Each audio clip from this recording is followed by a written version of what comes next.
Walt Disney's Disneyland. When you wish upon a star, makes no difference who you are. Each week as you enter this timeless land, one of these many worlds will open to you. Frontierland. Tall tales and true from the legendary past. Tomorrowland. Promise of things to come.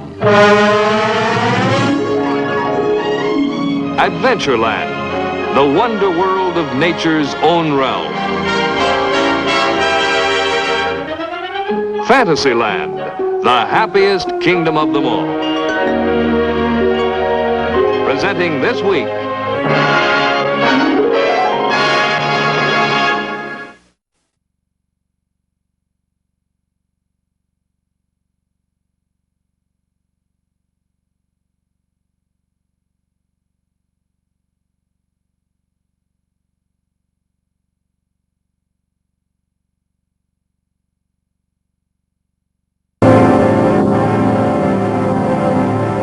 Há muitos, um escritor e engenheiro falou do gênio de um homem que descobriu a força do universo e que a empregou para fazer mover seu navio a 20.000 léguas submarinas. Idade em que não confiava, resolveu destruir a sua obra.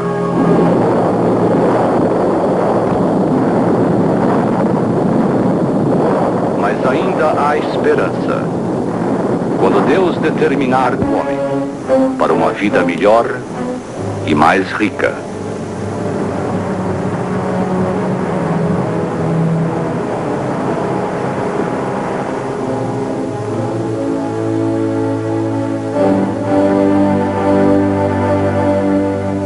O fictício às vezes estranhamente se torna fato. O nosso estúdio produziu o imortal conto 20.000 léguas submarinas, romance do famoso submarino.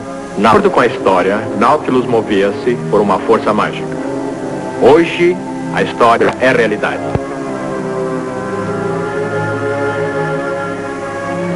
Este é o modelo do novo Nautilus, acionado a átomo somente. O primeiro exemplo da potência útil do átomo que acionará as máquinas da era atômica. O átomo é nosso futuro. É um assunto que queremos estudar. Achamos que seria um importante tema para esta série de programas. De fato, julgamos tão importante que se iniciaram projetos atômicos.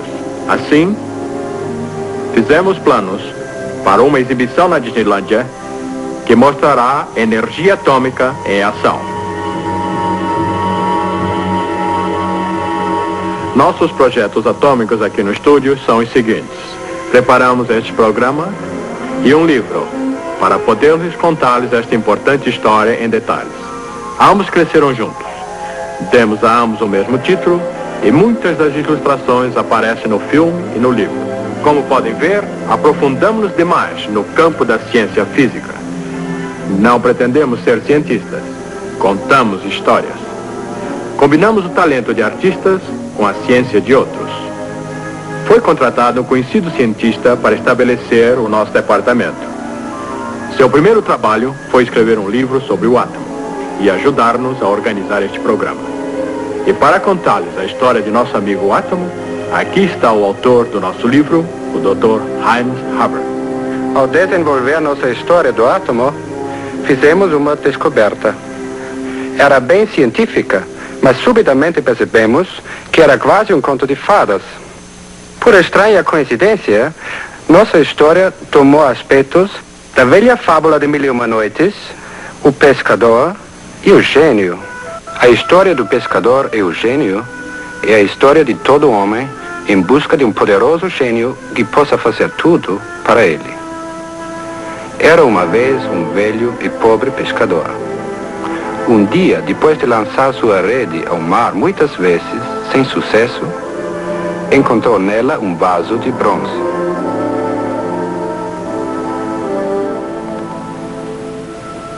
Tapado por uma rolha de chumbo. Maravilhado com seu achado, o pescador disse: Aposto que esse vaso selado tão bem deve conter uma...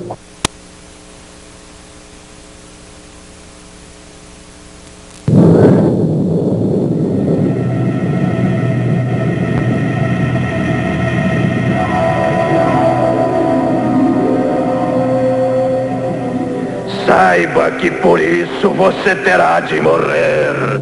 Valha-me Deus! Pelo menos diga-me por quê. Como estive preso naquele jarro por muitos séculos, minha ira cresceu e cresceu até que jurei matar meu libertador. Que cruel ardil do destino. Ardil? Ô gênio! Já que você resolveu me matar, responda a minha última pergunta. Bem, como pode alguém tão grande como você morar nesse pequeno vaso? que? Você não acredita em mim? Eu poderia acreditar só vendo. Veja então. Agora voltará para o mar. Não, eu estava brincando. Ai, não, solte-me outra vez e prometo atender 3 pedidos seus.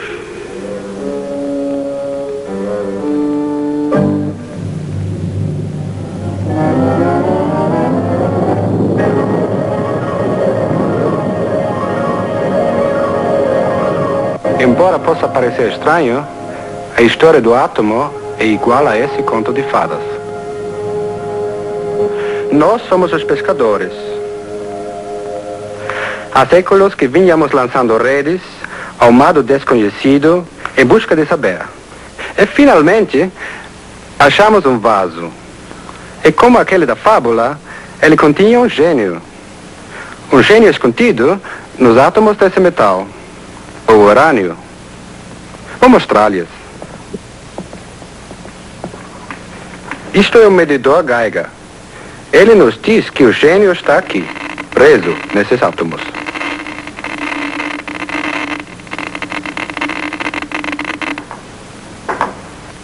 E essa é nossa história. Como o vaso foi descoberto, como o gênio foi libertado, como primeiro ameaçou matar e como finalmente foi forçado a dar-nos 3 crassos. Nossa história começa na velha Grécia, 400 a.C. Naquele tempo, o homem acreditava que tudo na Terra fosse composto de 4 elementos somente: terra, ar, água e fogo. Mas Demócrito, um filósofo daquela era, pensava que esses elementos pudessem ser divididos em partículas menores e deu a elas o nome de átomos, que significa partículas indivisíveis. Eu posso esmigalhar isto e transformar esta terra em pó. Se eu pudesse reduzir este pó a partículas infinitesimais, eu teria átomos. Esta praia parece um tapete sólido. Contudo, se a examinarmos mais de perto, veremos que é composta de milhões de grãos de areia. Se considerarmos átomos estes grãos de areia, poderemos juntá-los e dar-lhes a forma que desejarmos. E é assim que a natureza usa essas pequenas partículas, esses átomos, para compor todas as coisas: a terra, a água, o ar e o fogo. Se o ar e o fogo são compostos de pequenas partículas, como é que se elevam? Essas partículas cairiam sobre a terra como chuva de cascalhos. O homem que não concordou com Demócrito foi Aristóteles, o famoso filósofo grego. Sua filosofia guiou o pensamento do homem nos 2000 anos que se seguiram. Por isso, o conceito do átomo se perdeu no decorrer dos séculos. No século XVII, o homem resolveu pensar e agir. Sua filosofia tornou-se ver para acreditar. Inventou o telescópio e esse instrumento mágico aumentou consideravelmente o alcance de sua visão. Ele viu as montanhas e as crateras da Lua.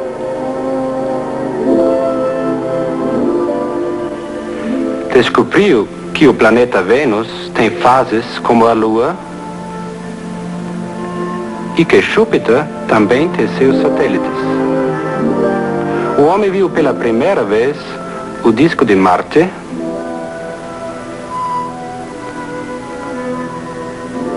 e os belos anéis de Saturno. Com o telescópio, o homem descobriu o universo e sua incrível riqueza.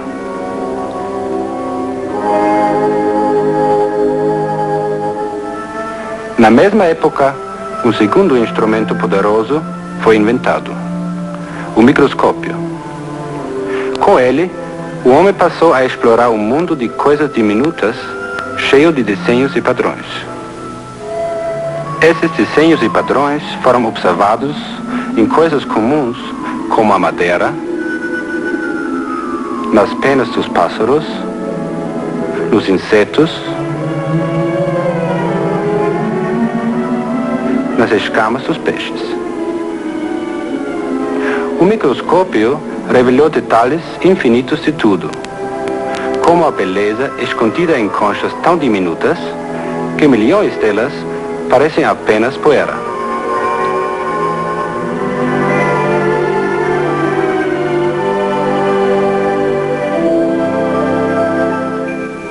Até uma gota d'água revela formas de vida nunca observadas antes.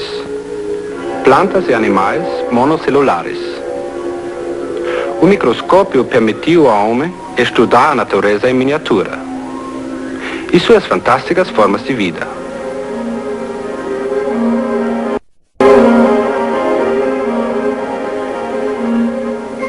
Foi também com o microscópio que o homem descobriu as belas e simétricas formas de cristais e os delicados contornos dos flocos de neve, todos diferentes entre si. Nas formas regulares dos cristais, esconde-se o segredo da existência do átomo. O microscópio, é lógico, não mostra os átomos, que são pequenos demais para isso. Mas fez o homem imaginar que tudo que ele viu e descobriu devia ser composto de alguma coisa ainda menor. Um dos primeiros a explorar o mundo microscópico foi John Dalton, químico inglês. Isto no começo do século XIX. Foi ele quem reviveu a ideia do átomo. Demócritus tinha razão. Tudo é feito de átomos. O cobre, por exemplo. Meus desenhos mostram como os átomos estão agrupados. Eles são como que pequenas bolas indestrutíveis, com uma força desconhecida agindo entre eles. Quando os átomos se combinam, camada sobre camada, aos milhões, eles formam um pequeno cristal. Os cristais agrupados formam o cobre, que conhecemos tão bem.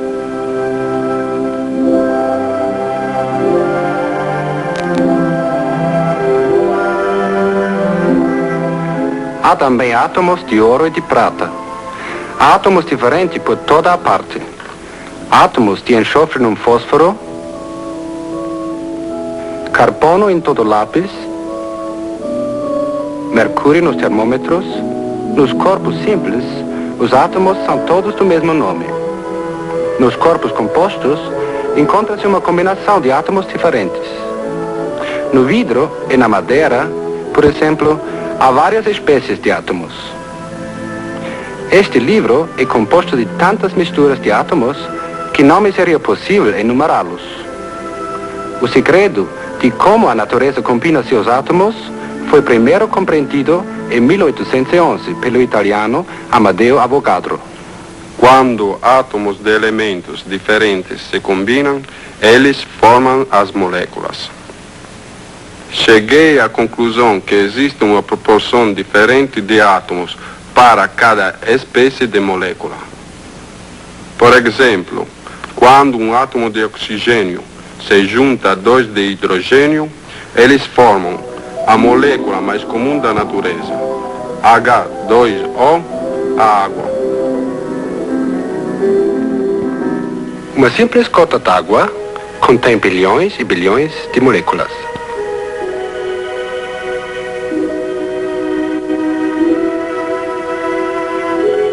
São tão pequenas que não podem ser vistas, mesmo com um poderoso microscópio.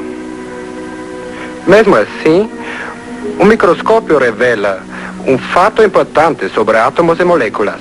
Ele mostra que estão em movimento constante. Aqui estão partículas de poeira numa gota d'água. E vocês podem observar que se movem empurradas pelas moléculas d'água. Foi há mais de 100 anos que o microscópio revelou pela primeira vez que átomos e moléculas estão sempre em movimento. Agora, numa chama, por exemplo, o movimento dos átomos e das moléculas é extremamente violento. E é por isso que a chama é quente. Em nossa pele, há órgãos que podem sentir esse movimento na forma de calor ou mesmo de dor. No vidro, ao contrário, as moléculas se movem mais devagar. E por isso nos transmite uma sensação mais normal. No gelo, as moléculas também se movem, mas muito lentamente. Por isso, o gelo é frio. Examinemos o calor sobre um óleo atômico, por assim dizer. Os átomos, é lógico, não se queimam. Eles simplesmente se arranjam de outra maneira para formar resíduos e cinzas. Para que possamos ver o que acontece, vamos exagerar o tamanho dos átomos, fazendo-o 1 bilhão de vezes maior do que realmente é. As moléculas na chama deslocam-se a tremenda velocidade e chocam-se contra as moléculas do vidro. Transferem assim seu violento movimento para o vidro e, finalmente, para o gelo. É como um jogo de bilhar, com as bolas chocando-se uma contra as outras. Aumentando-se o calor, as moléculas de gelo passarão a mover-se mais e mais depressa, soltando-se finalmente uma das outras. Resultado, o gelo se derrete. À medida que o movimento das moléculas se torna ainda mais violento, a água começa a ferver. As moléculas são empurradas para fora da superfície da água em forma de vapor. As moléculas do vapor d'água movem-se com força suficiente para levantar a tampa do vaso. Portanto, existe força no vapor d'água. Força capaz de deslocar muitas coisas.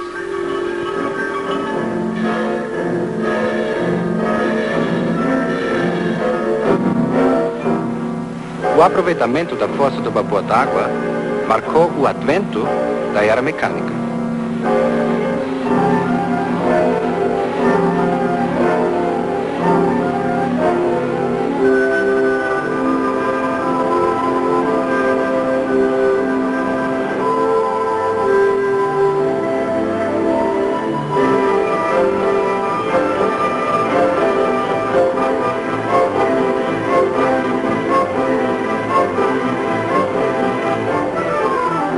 Foi a energia do vapor que moveu os dínamos que geravam e ainda geram a força elétrica. E a era de luz de gás foi seguida pela era de eletricidade. O vapor era um auxiliar poderoso, mas faminto demais.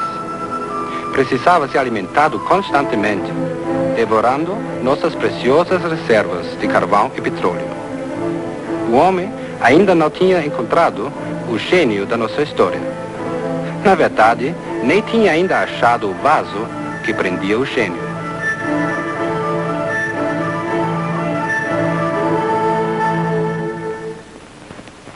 Foi em 1896. Ainda à procura de saber, a rede foi lançada ao mar do desconhecido. E como em nossa fábula, Algo veio nela, e acidentalmente. A descoberta foi feita por Henri Becquerel, um francês e cientista. Hoje eu descobri algo bem estranho. Eu tinha deixado uma pedra de urânio em cima de uma chapa fotográfica virgem, numa gaveta fechada. Descobri mais tarde que a chapa tinha sido afetada por uma luz qualquer. Evidentemente, tinha sido exposta pelo urânio, mesmo no escuro e através do seu invólucro. Parece que o urânio possui uma atividade misteriosa e uma radiação espontânea. C'est extraordinário. Becquerel tinha descoberto a radioatividade. Pierre e Marie Curie, outros dois cientistas franceses, ficaram intrigados com o fenômeno.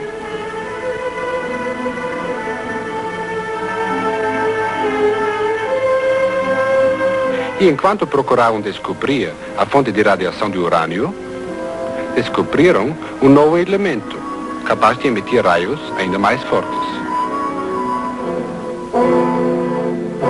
Veja, um novo elemento. E como é radiante. Brilha até no escuro. Vamos chamá-lo de rádio. O rádio mostrou ser uma fonte misteriosa de energia. Esse surpreendente elemento emitia raios contínua e interminavelmente. Isso contrariava todas as leis científicas daquela época. Como poderia tão pequena massa conter tanta energia? Esse mistério veio perturbar os fundamentos da ciência. Finalmente, foi explicado em 1905, quando Albert Einstein descobriu uma nova e importante lei física, que toda massa contém uma tremenda quantidade de energia. E representar energia. M é a massa do corpo, e C é a velocidade da luz. Ora, C ao quadrado é um grande número. Portanto, até mesmo quando multiplicado por uma pequena quantidade de massa, o resultado é uma grande quantidade de energia. Essa é uma explicação científica, mas seu profundo significado pode ser melhor compreendido através da nossa fábula. Einstein, como pescador, descobriu que uma grande força estava contida num pequeno vaso. O rádio emite sem parar pequenas porções da sua energia por meio de radiação, um pouquinho por segundo. Mas o rádio tem tanta energia que sua atividade pode continuar por muitos milhares de anos. Esses raios de energia eram, na realidade, fragmentos dos átomos que se partiam. Assim, o átomo não poderia ser mais considerado como a menor partícula na natureza. Evidentemente, o átomo não era indestrutível. Mas então, o que era? O primeiro a chegar perto da resposta foi Lord Ernest Rutherford, físico inglês. O ano 1911. Empreguei hoje os fragmentos emitidos pelo rádio para estudar a natureza do átomo. Coloquei uma pequena massa de rádio dentro de um bloco sólido de chumbo. O chumbo absorveu todos os raios, exceto os que podiam escapar por um orifício no bloco. Eu construíra uma espécie de revólver atômico. Para fazer os raios visíveis, usei uma tela fluorescente. Para alvo, escolhi uma folha finíssima de ouro. Mas, para minha surpresa, as balas de meu revólver atômico passaram pela folha de ouro como se ela não estivesse lá. Era como se eu atirasse contra um fantasma. Isso era de fato surpreendente, porque a folha de ouro era uma parede sólida de 2000 átomos de espessura. Por conseguinte, o átomo não pode ser tão sólido como sempre pensei. Então, inesperadamente, uma das balas atômicas ricocheteou, como se atingisse alguma coisa sólida.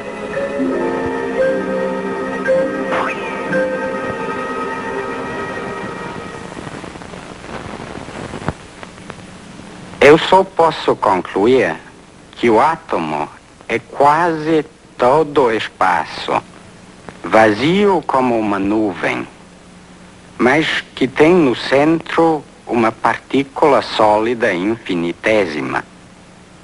Uma partícula sólida no centro do átomo. Vou chamá-la de o núcleo do átomo. Com a descoberta do núcleo do átomo, os cientistas começaram a compreender como a natureza faz seus átomos.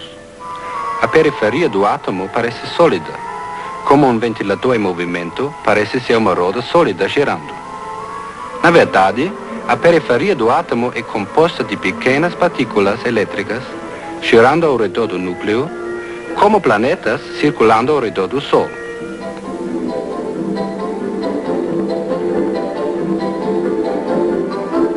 Essas pequenas partículas elétricas da periferia do átomo são chamadas eletrões. Então, o átomo é como um infinitésimo sistema solar. Mas os cientistas são curiosos. Como o pescador que examinou o vaso que escondia o gênio, eles também começaram a examinar o núcleo do átomo para ver que segredos continha.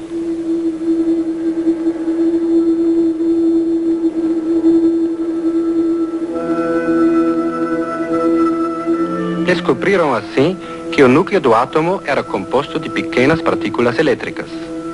Deram-lhes o nome de prótons, que significa partículas primárias.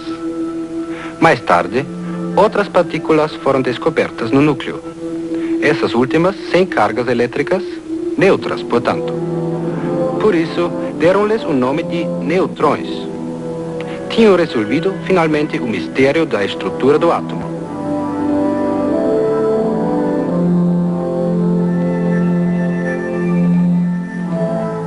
Como é surpreendente a natureza! Há um número infinito de sistemas solares de Sol atômico e de planetas atômicos em tudo que nos cerca.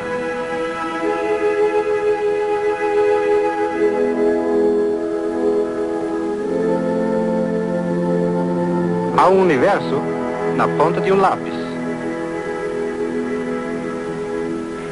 Até nesse ponto, há bilhões de vezes mais átomos que pessoas na Terra. E átomos de todas as variedades. É interessante notar como diferem para cada elemento. É um estudo fascinante de números. Comecemos com o número 1, o átomo mais simples da natureza. Um próton é um eletrão nos dá o elemento hidrogênio, um gás levíssimo.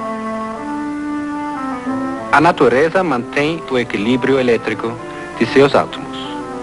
Assim, se o núcleo tiver 2 prótons, o átomo terá também 2 eletrões circulando na periferia. Esse é o átomo do hélio. Há também neutrões no núcleo do átomo, que lhe dão o peso. 6 prótons, 6 eletrões e alguns neutrões para o carbono.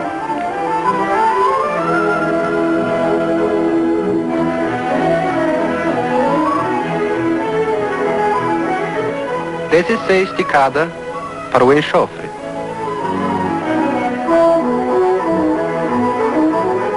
Vinte e 26 o ferro.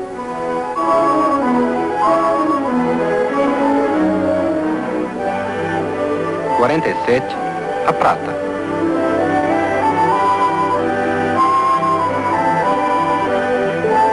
Setenta e 79 o ouro.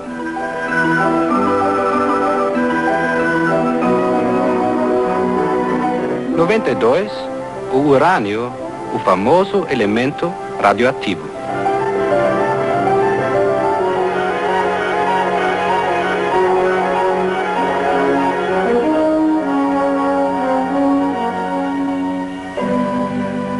No urânio, a natureza juntou tantos protões e tantos neutrões que seu núcleo se tornou instável. Finalmente, o núcleo do urânio desprende fragmentos de sua carga. E assim, nascem as emissões radioativas. Os raios emitidos pelo urânio não podem ser vistos, ouvidos, nem percebidos. Este instrumento, o medidor Geiger, aponta sua presença. Ele dá uns cliques quando os raios passam por ele. E há um outro instrumento que torna os raios visíveis a olho nu. Este dispositivo especial é chamado câmara de nuvens. Dentro dele existe uma pequena massa de rádio que lança um chuveiro constante de fragmentos atômicos.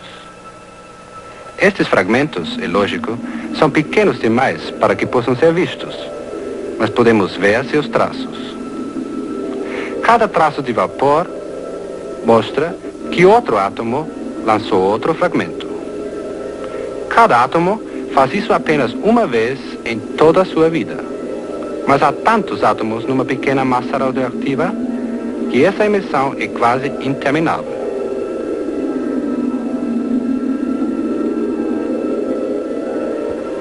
Podemos dizer que o átomo radioativo é como uma ratoeira.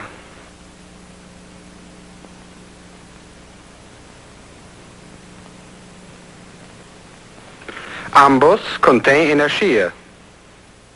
As ratoeiras nessa mesa representam os átomos de uma massa de rádio. De vez em quando, um deles entra em ação, espontaneamente, soltando um pouco de sua energia. Mas o rádio, como fonte de energia, não tem valor próprio. São poucos os átomos que soltam sua energia ao mesmo tempo. Mas a natureza conhece todos os segredos do átomo. Desde a aurora do mundo, que ela vem usando a energia atômica para acionar seu universo e acender as luzes do céu. O melhor exemplo é o nosso próprio Sol. Aqui vemos fotografias de sua periferia. Essa tremenda emissão de energia vem do fogo atômico, dentro da massa solar. Se isso fosse uma combustão ordinária, o Sol finalmente se reduziria a cinzas. Mas essa energia é produzida pelos átomos, e o Sol continuará a brilhar ainda por bilhões de anos.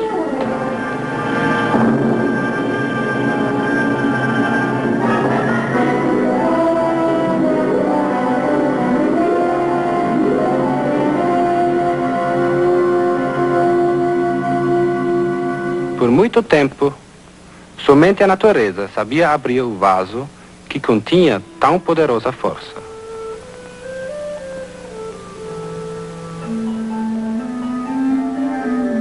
Para o homem, contudo, o vaso continuava fechado. Finalmente, o homem descobriu como abrir o vaso. O pescador usou sua faca. E o homem encontrou a ferramenta que necessitava. O ano 1938. O lugar, Berlim, na Alemanha. O instrumento, esse estranho metal, chamado urânio. E foi essa a descoberta do século.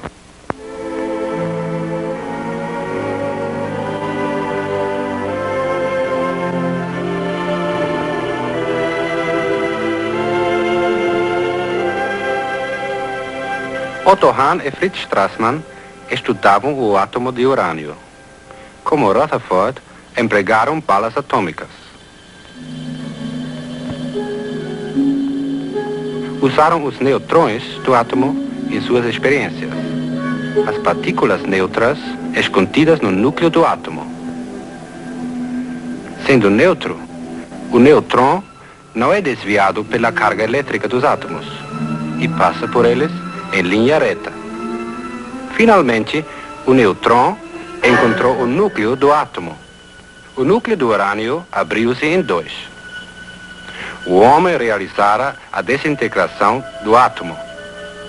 Mas isso não foi só. O núcleo do átomo de urânio reproduziu outros dois núcleos.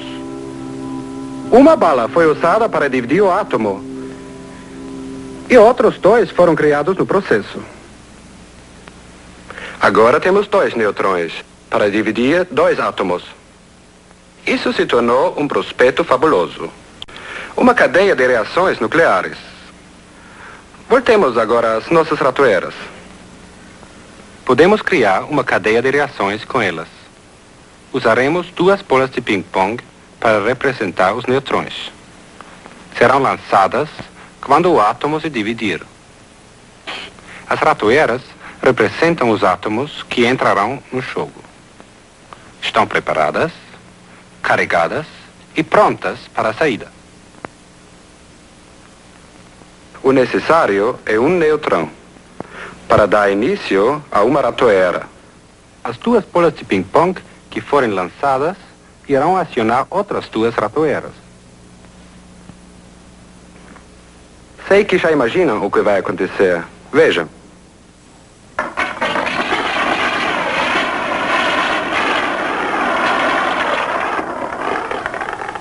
Uma cadeia de reações atômicas trabalha da mesma maneira. Um neutrão é bastante para dar-lhe início.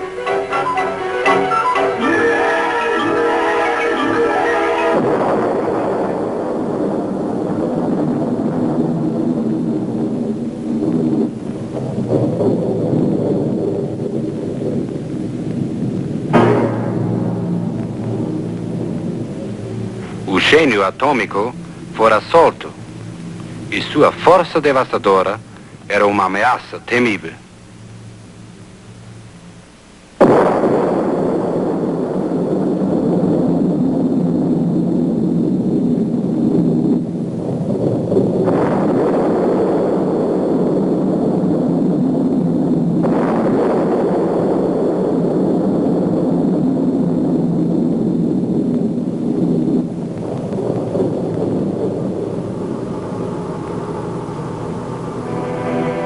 A primeira explosão atômica chocou o mundo. Talvez fosse melhor se a energia atômica nunca tivesse sido descoberta. Reagimos como o pescador, quando se viu face a face com o gênio poderoso. Ele também desejou nunca ter achado o vaso. Saiba que por isso você terá de morrer. Valha-me Deus! Mas nossa fábula tem um fim feliz. O pescador conseguiu fazer um amigo de seu inimigo. Felizmente, a ciência também poderá fazer o mesmo. Uma explosão atômica é mais que uma ameaça. É também uma perda lamentável de calor e radiação. Para que essa energia possa ser útil ao homem, a explosão precisa ser mais lenta. Deixe-me mostrar a vocês. A explosão das ratoeiras pode ser alentada por meio de uma câmara lenta.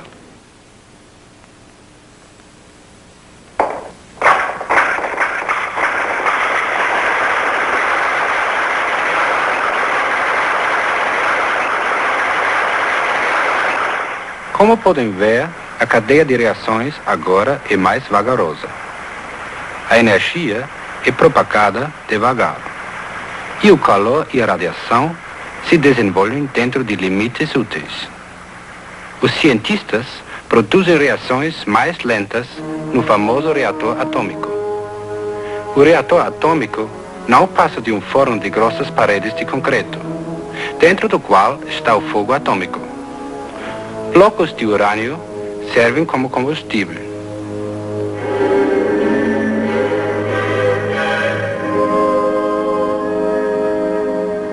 Para diminuir a velocidade das reações atômicas, barras de regulagem são introduzidas nos blocos.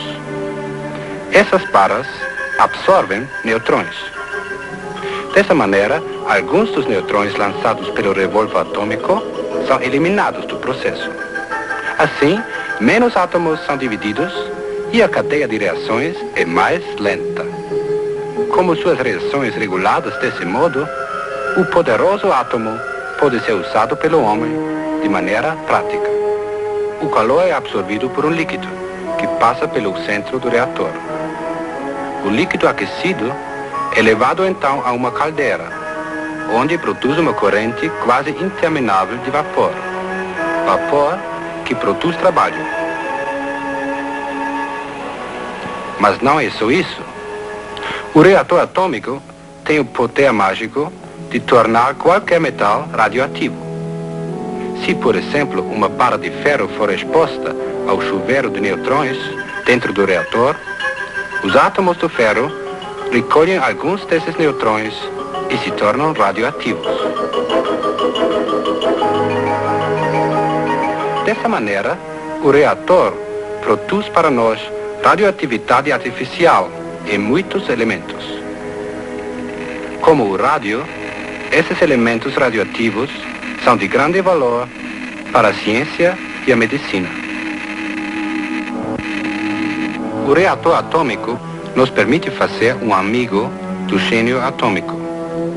Como na fábula, ele nos garantirá 3 graças.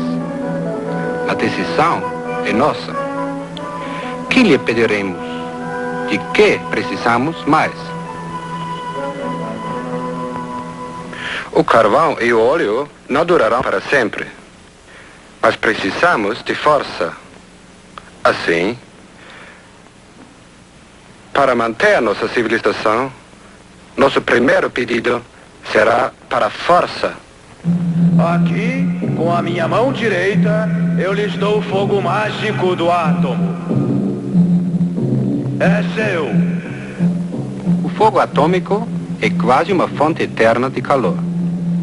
Poderemos usá-lo em nossas usinas para produzir eletricidade. Força elétrica para nossa civilização.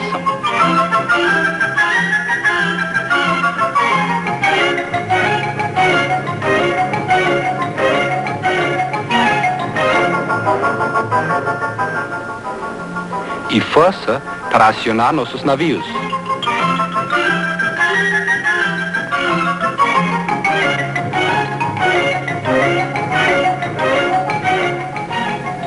Como, por exemplo, o submarino atômico, que já existe.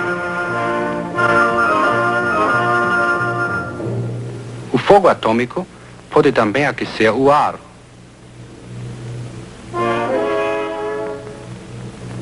Assim, o átomo também poderá acionar aviões a jato. Com a força do átomo a seu dispor, o avião poderá circular o globo terrestre muitas vezes sem ter de descer para tomar combustível. E algum dia, o átomo nos ajudará a vencer a força da gravidade. E assim, finalmente, poderemos voar pelo espaço interplanetário. Aqui estamos queimando nosso carvão e nosso petróleo para obtermos força. Mas agora temos uma nova fonte de energia, limpa, silenciosa, abundante. O carvão e o petróleo poderão agora ser poupados para coisas melhores, como na fabricação de matéria plástica, tintas, tecidos e remédios. A humanidade sempre sofreu de fome e doenças. Nosso segundo pedido será comida e saúde. Com esta mão eu lhes dou uma fonte de raios benéficos. Serão seus instrumentos para pesquisas que o ajudarão a obter comida e a curar doenças. Os raios são de fato instrumentos mágicos. Uma agulha comum, por exemplo, pode ser tornada radioativa. Se for escondida no proverbial palheiro, poderá facilmente ser descoberta pelos raios que emite. Como essa agulha, todos os materiais radioativos poderão ser encontrados por meio dos raios que emitem.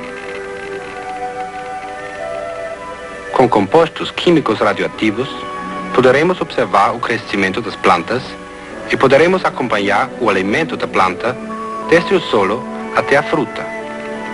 Dessa maneira, a ciência poderá auxiliar o agricultor a obter colheitas abundantes e mais ricas.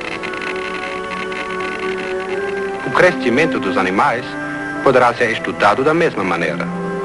E o melhor alimento poderá ser encontrado para tornar o gado melhor e mais saudável. E assim, o átomo criará mais comida para nossa crescente população. Estes mesmos raios serão os instrumentos da medicina atômica.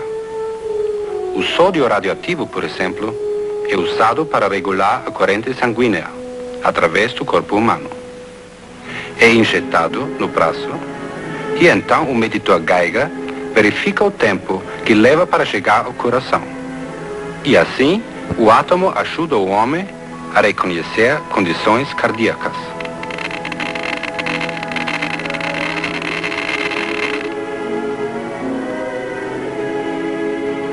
Em doenças da tiroide, emprega-se o iodo radioativo. Misturado num coquetel atômico, vai se alojar na tiroide, porque essa glândula atrai o iodo.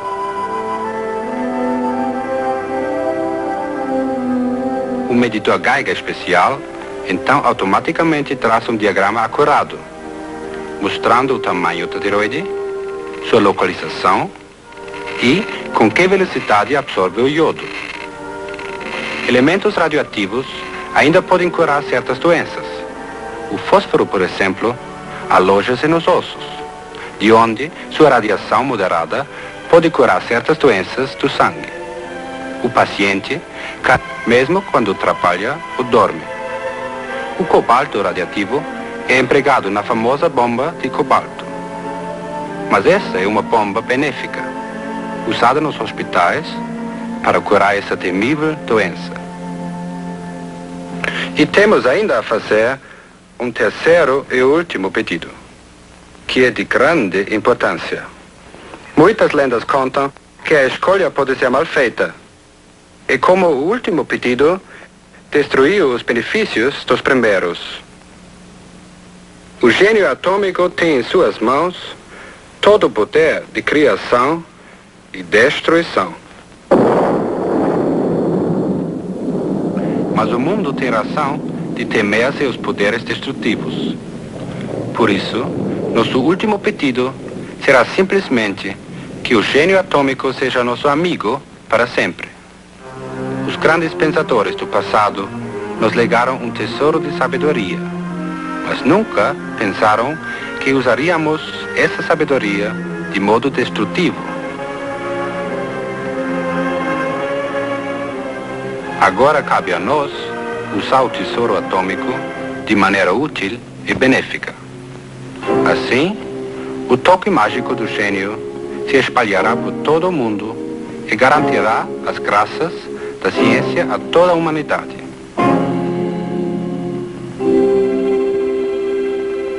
Os grandes cientistas que nos antecederam legaram-nos seu conhecimento do átomo. E nosso último pedido será uma realidade se usarmos esse conhecimento com tolerância e bondade. Então, e só então, o átomo será nosso amigo de verdade.